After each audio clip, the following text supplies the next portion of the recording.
We were in the last part of our series, The Hard Truth. Have you ever had a time where everything around you was just falling apart? It was just chaos around you. Have you had that happen to you? I went to McDonald's with Brooklyn and Savannah once because I'm a good dad, and I take them to McDonald's sometimes. And so I sacrifice by going and eating something unhealthy that I really don't want to eat. Because I'm a good dad, I will sacrifice to go take them to a place that I actually love. How many of you have never had a Big Mac? Just out of curiosity, show of hands. You had. There's way too many people raising their hands. Jeez, go afterwards and get it. It's delicious.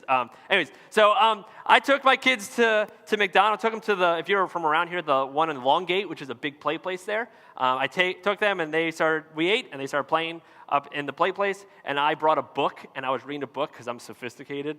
So I was reading a book while I didn't want to scroll through my phone, so I brought a book. But I was having a lot of trouble reading because just everything around me was going nuts. There was kids screaming everywhere. There was a baby right next to the table I was at crying. There was a kid spilling his milkshake everywhere. I was like, this is brutal. And then Brooklyn and Savannah, Dad, look at me. And they go on the slide, Dad, look at me. And I'm like, I know, okay. So I didn't really get much reading done. And then it came time to leave. And if you have kids, you've taken them to the play set, you know this. But it came time to leave. And I said, Brooklyn, Savannah, it's time to leave. And they heard me. I know they heard me, but they just ignored it. They said, what's he going to do, come get me? And so they just kept going, like, Brooklyn, Savannah, there's kids screaming, there's a baby crying, kids keep spilling milkshakes everywhere, and I'm just, Brooklyn, Savannah, we got to go, come on. And they won't come, so I have to climb up into this play place to grab them. There's kids screaming everywhere, there's a baby crying, and there's milkshakes all over the floor. Like, come on, let's go. I bring them down kicking and screaming. I'm not saying that figuratively. I mean, literally, they're kicking and screaming. They don't want to come. I'm putting their shoes on. It's just so stressful. Kids are screaming more than ever. There's like more babies showing up, and then everyone's getting milkshakes, but everyone's spilling them on the floor. It's just brutal. It's like, we got to get out of here. This is the worst. There's so much stress. So I grab them, and I go to walk out a door. That just looks like a normal door. There's nothing wrong with this door. I didn't happen to see the really big sign that I've seen later that says emergency exit, do not exit. If you do, an alarm will sound. I don't see this because I got to get out of here. There's so much going on. There's kids screaming. There's baby crying, milkshakes everywhere. So I grab the kids, and I go to get out this door. Right when I press it, it's the biggest alarm I've ever heard in my life. Brant, Brant, Brant, Brant. Every kid stops and looks at me. Every parent looks at me. And I'm like, oh, no. So I go to leave, and when I do, I accidentally knock Savannah over because she was in my way. Like, I'm so sorry. Now she's screaming, crying. There's an alarm going off. Everyone's looking at me. I go to pick her up. And when I do, I had a diaper bag on.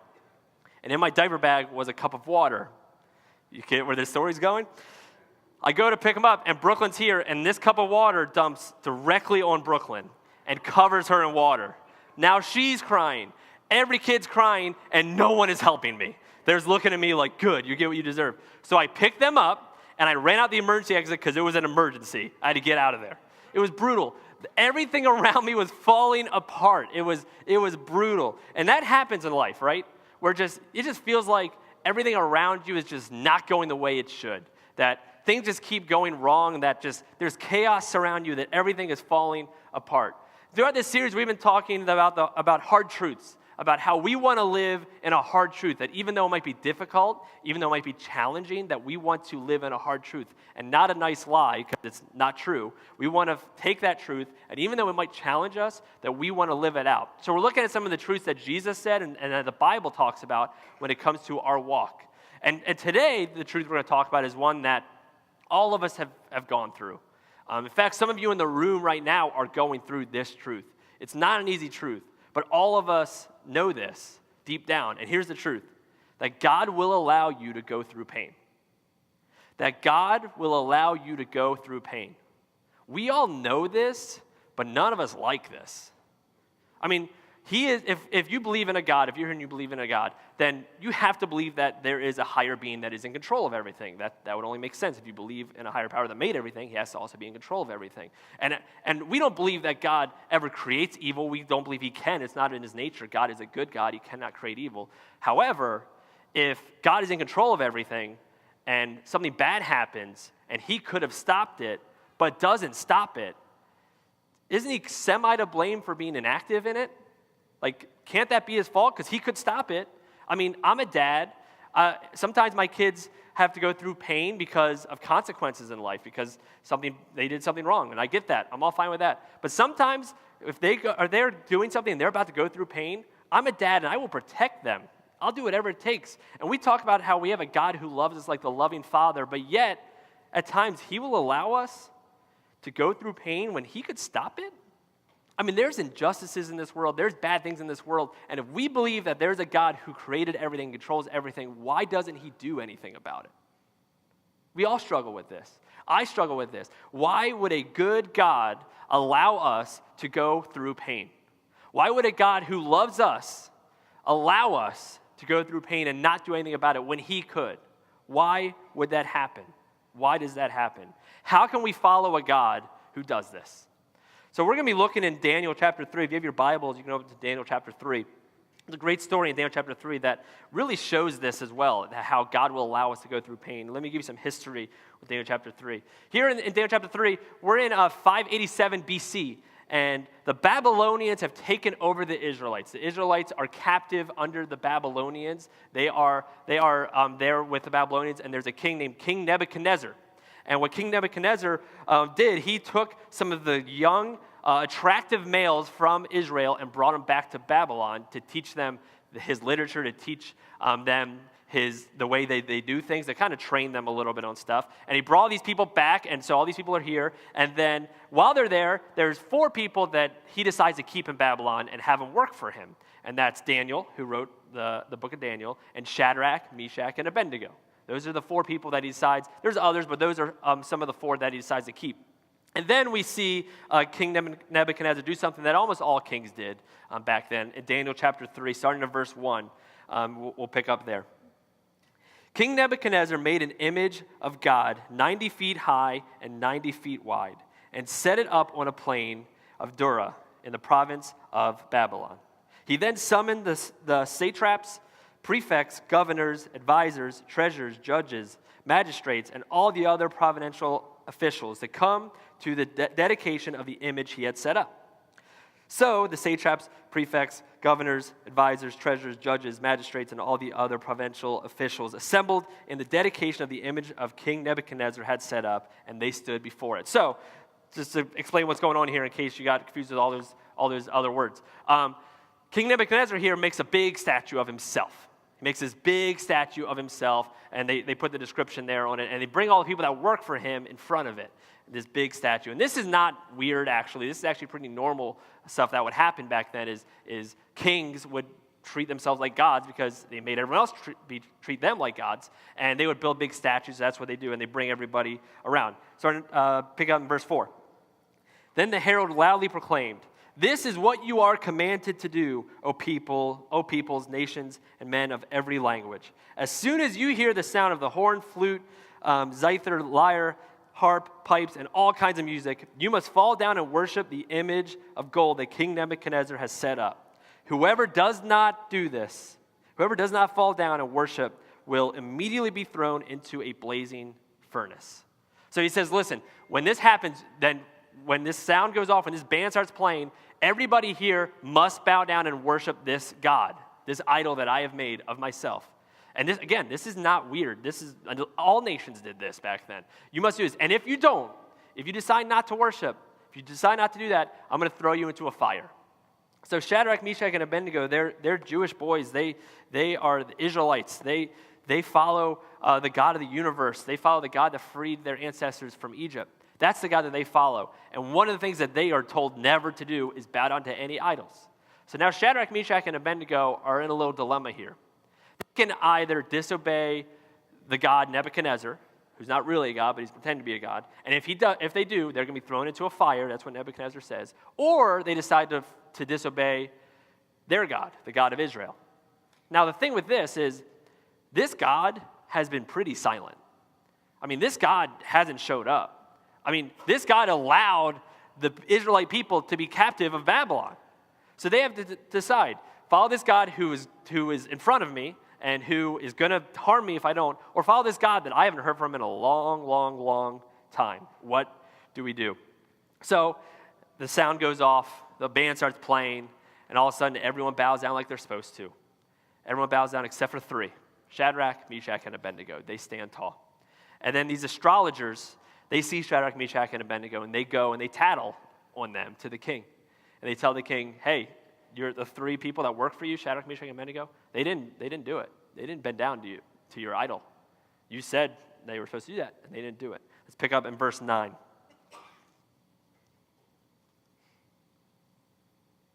Yeah, verse 9. Read from here. Go back to verse 9. I'm sorry. I'm confused myself. May the king live forever, your majesty has issued a decree that everyone who hears the sound of the horn, flute, zither, lyre, harp, pipe, and all kinds of music must fall down and worship that image of God. And whoever does not fall down and worship will be thrown into a burning furnace. But there are some Jews whom you have set over your affairs in the province of Babylon, Shadrach, Meshach, and Abednego, who pay no attention to you, your majesty. They neither serve your gods nor worship the image you set up. So he says, look what happened. You told us they were supposed to bow down. They didn't. So Nebuchadnezzar is furious. He gets so mad, so he calls them up to his office or calls them up to his chambers, and he decides he's going to give them another chance. He says, listen, you need to listen to me right now. I'm going to give you one more chance. When that band starts playing again, when all those instruments start playing, you bow down. And if you don't, I'm telling you, you're going in that furnace.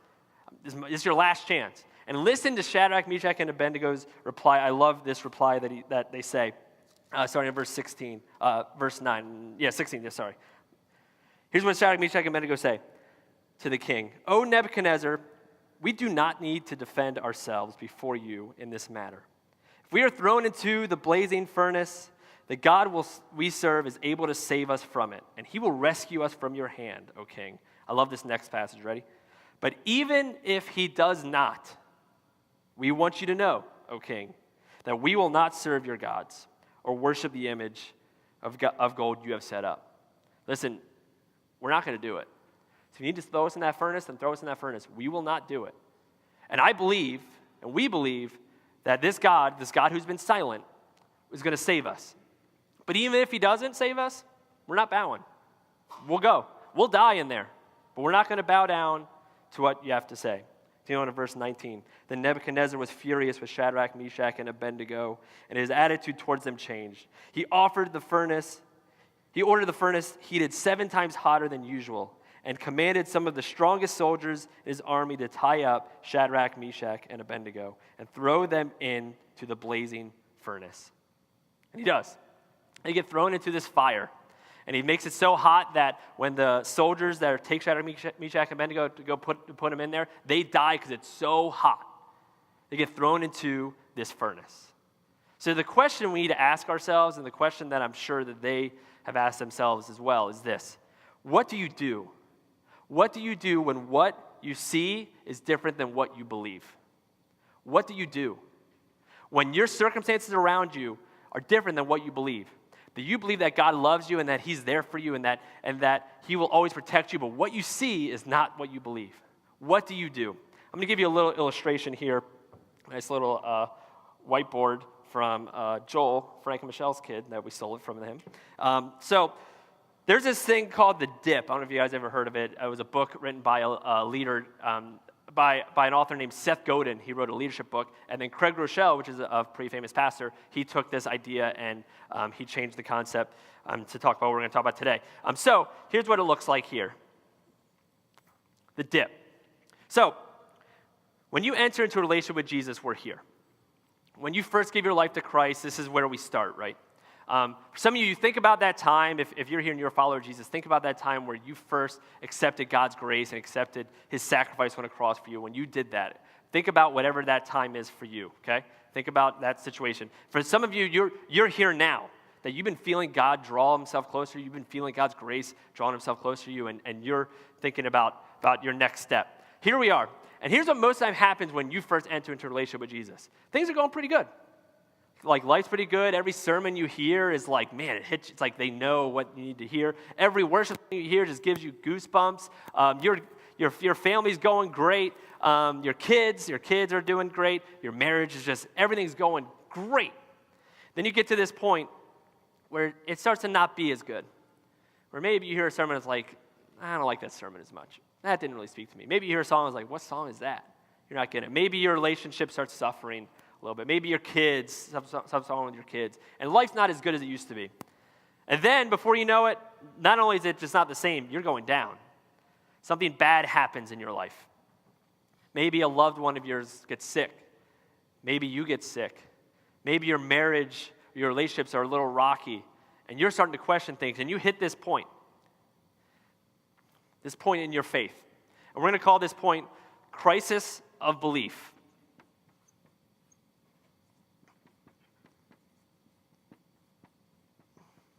You're at a crisis of belief, that you don't know what to believe anymore. And you're in this bad situation. And here's what most people do. They tend to do two things. They try to go back here to their spiritual high moment.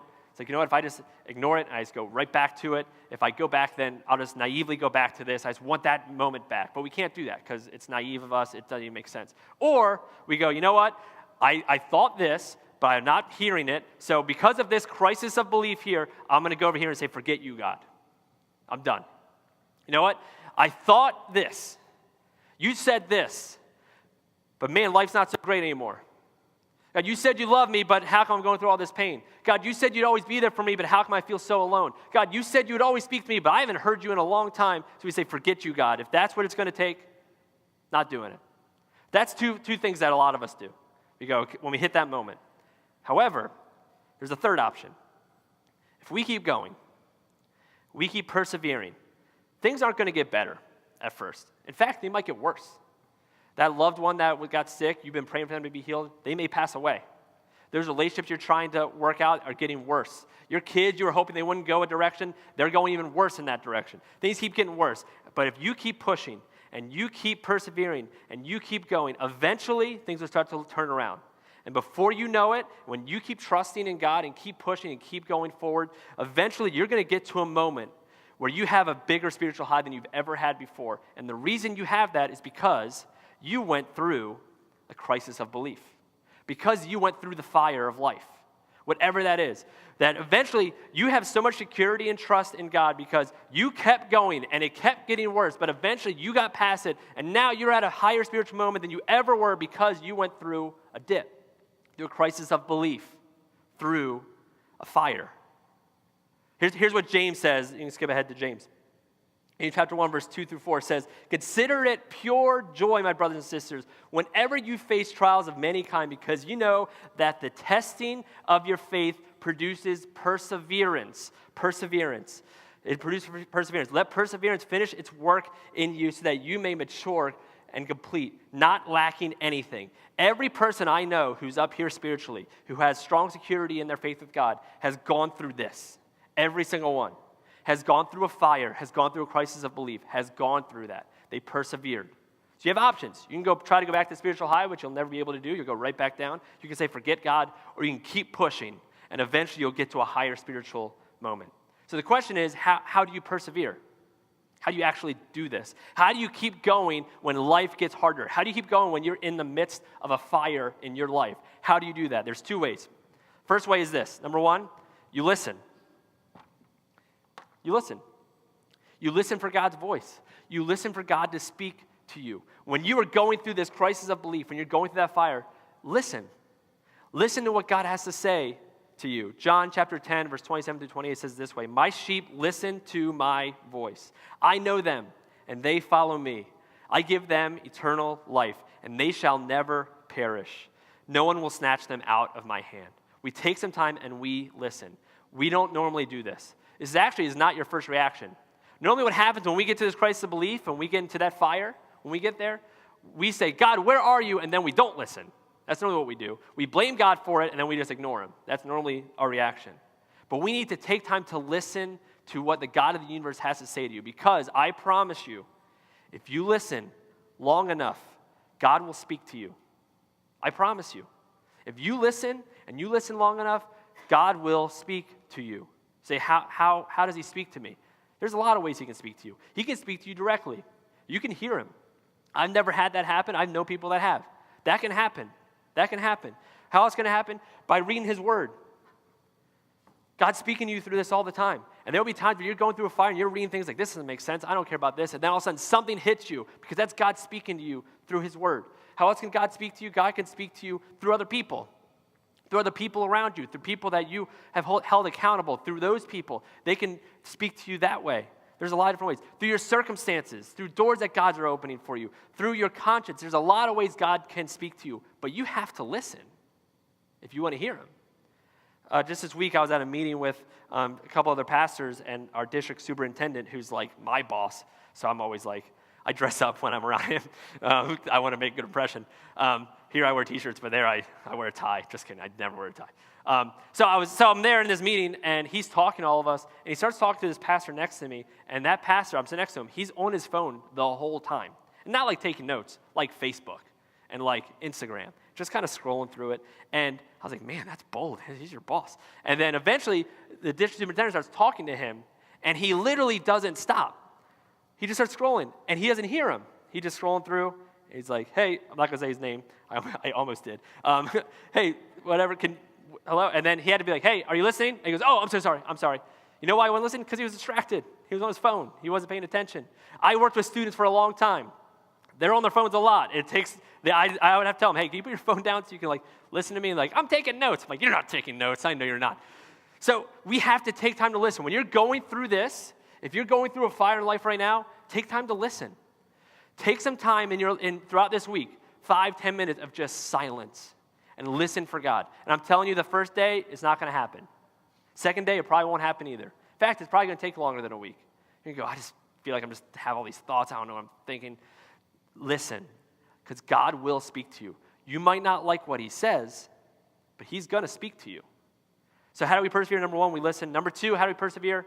We wait. We wait. We listen, and then we wait. We hate waiting. All of us do. I can prove it to you. Ready?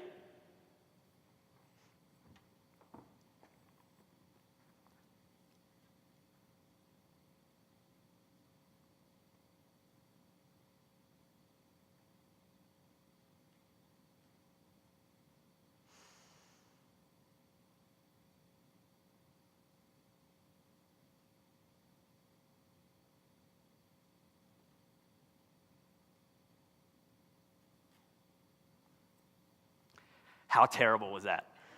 That sucked, right? That was only like 20 seconds of waiting. That wasn't very long, right? That was brutal. How uncomfortable were you? I could see you. You wouldn't even look at me. You're like, this is so uncomfortable. Because we hate waiting. We hate waiting for stuff. I get it. We all do. But we have to listen for God, and then we have to wait for him. We have to wait. Micah 7, verse 7 says this, but as for me, I watch and hope for the Lord. I wait for my God, my Savior. My God will hear me. Wait for him. Because if God tells you something and you listen and you know God's speaking to you, if you know God's speaking to you through his word, through other people, you know God's speaking to you, wait. Because if he says he's going to do something, he will do it. He will come through. It might not happen at the time we want it to, but we need to wait. We need to wait. If he promised us something, it will happen. You persevere by listening and waiting. That's how you persevere. When you're in this crisis of belief and in this fire, you listen for God to speak. You actively listen. You don't just say, God, speak to me. You take time and make it as silent as possible and try to listen to God. You read your word. You go around other people that are strong Christians and you say, here's what I'm going through. And you listen for God. And then when you know he's speaking to you, you wait for him to come through because he will come through. So Shadrach, Meshach, and Abednego, they're thrown in this fire because they wouldn't listen to what King Nebuchadnezzar had to say. So you want us to bow? We're not bowing. I'm telling you, we are not bowing in front of you. We're not going to do it. And we're going to be thrown in the fire. So they get thrown into the fire, and then look what happens in verse 24. They're in the fire. Then King Nebuchadnezzar leaped to his feet in amazement and asked his advisors, weren't there 3 men that were tied up and thrown into the fire? Wasn't there 3? They replied, certainly, O king. He said, look, I see 4 men walking around the fire, unbound and unharmed. And the 4th looks like the son of the gods. There's 4. God did not rescue them from the fire. You know what God did instead? He went into the fire with them. That's the difference. That God will allow you to go through pain, but he won't allow you to do it alone. That we serve a God who goes into our fires, who goes into our crisis of belief, who goes into our struggles, who goes into our pain, and he walks it with us. He doesn't prevent it. He lives it out with you. Some of you, you're going through a fire right now. I don't know what that fire is for you. Maybe some of you in this room, you've been trying to have kids, and you can't. You've been trying for years to have kids, and just nothing's happening. Everyone around you seems to be having kids, and you just keep trying to have kids, and for some reason, you are not having kids. You've been praying to God, God, we desperately want to have kids, but yet you haven't heard anything. You're in a fire. You're in crisis of belief. Maybe for you, your family members are struggling. Maybe some of your family members are sick. You've been praying for God to heal them. Or maybe they've been struggling with an addiction and you've been wanting to do something about it, but there's nothing, you've tried everything, but yet they keep going down that path and you're struggling. You're saying, God, where are you? And you're in a fire right now. Maybe that's you. Maybe you're sick. You got a bad doctor's note. God, where are you? I know you can heal me. But you keep getting sicker. You're in a fire. Maybe your relationships aren't like they used to be. Maybe in a marriage is just barely holding on. And you tried going to counseling. You tried praying. And you don't know what else to do. You are in a fire. Maybe that's you. Maybe you've seen your kids go down a path that you never wanted them to go down, and you can't do anything about it because at the end of the day, they make their own decisions. And you've done everything you can to protect them. You've done everything you can to guide them, but yet they're going down a path and you just wish you could do something about it. Say, God, please, I pray that you turn them back to you, and yet they keep going further and further away. You are in a fire. Maybe that's you. A lot of us are in fires. Maybe for you, your fire is doubt. You've been struggling. You don't feel like God's spoken to you for a long time, and this faith that you've had forever, you're like, I don't know if I really have this faith anymore. I mean, I'm kind of past this at this point, and you've been praying, God, speak to me, I want to follow you, but yet all you hear is silence. You are in a fire. Here's what you need to know. When you're in that fire, when you're in that crisis of belief, God's there with you. And we can know that because when we look at a wooden cross, that is God coming to us, saying that I am going to sacrifice my own son for you. Any pain you go through in life, God can say, I know how that feels. Because Jesus came and lived it out. Family members passing away, he had friends that passed away. Doubts, anxiety, before the cross, Jesus was so anxious about going on the cross that he sweated blood. That's how anxious he was. You've gone through anxiety, Jesus knows anxiety. Doing something that you don't want to do, Jesus has done that. But yet Jesus can walk in the fire with you. We know that because we see a wooden cross. Because Jesus went up on a cross and died for us so that you and I could have salvation. That we don't have to do anything to earn it, that all we have to do is accept it. His grace. Some of you right now are in a fire. You're in a crisis of belief. And you're questioning, why would a good God allow me to do this? Here's what you need to know. A good God walks through it with you. That's what a good God does. You might say, well, what if I pray and it doesn't work out? What if I pray for this person to get healed and they don't get healed? What if I pray that my kids return and they never return? What if I do that and God never shows up? Then we need to respond the same way Shadrach, Meshach, and Abednego respond. I believe that God can do miracles in whatever situation we're in. I believe that God can show up in this. But even if he doesn't, I'm still going to praise him. Even if he doesn't, I'm not going to leave. Even if it keeps getting worse and worse and worse, I will persevere. Even if he doesn't, I'll be there following him. Why? Because he died on a cross for us. That even if Shadrach, Meshach, and Abednego died in that fire, they weren't going to abandon him. Some of you are in a fire right now. You're going through something. You've been praying. I encourage you, persevere. Listen and wait. Because the God of the universe loves you so much that he's walking in that fire with you.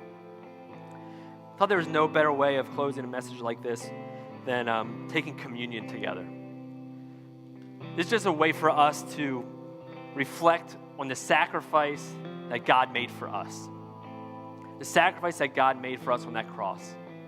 So in a couple minutes, the host team is going to start getting ready, and they can start coming on up when they're ready. But we're going to take communion together. This is just a way for us to remember the sacrifice that Jesus made for us. So if you are here and you are in a fire, as you eat that bread and as you drink that cup, remember the God of the universe loves you. The God of the universe is there for you, and he's walking in that fire with you. We know that because he broke his body and poured out his blood for us. So the green team can come on up. And I'm going to ask everyone, they can just come right in through the middle and come right on up. We have some gluten-free, if you need gluten-free, right over here in the crackers. Then you can grab a piece of bread and a cup. And go ahead and take a seat. We'll take it together. And I just want you to take this moment to just pray to the God who walks in the fire with you. And if you're here and you're not a member or owner of Impact Church, you're still welcome to come. You don't have to be an owner of this church in order to take communion with us. You just need to be a follower of Jesus. And maybe for you, you're at that first beginning part. If that's you, then you can accept God's grace through this communion. That God can work through you, and he's drawing you closer through this. So I want to encourage you, as we get ready to take communion, to come on up, to grab a piece of bread and cup and take a seat, and we'll take it together. You can come on up.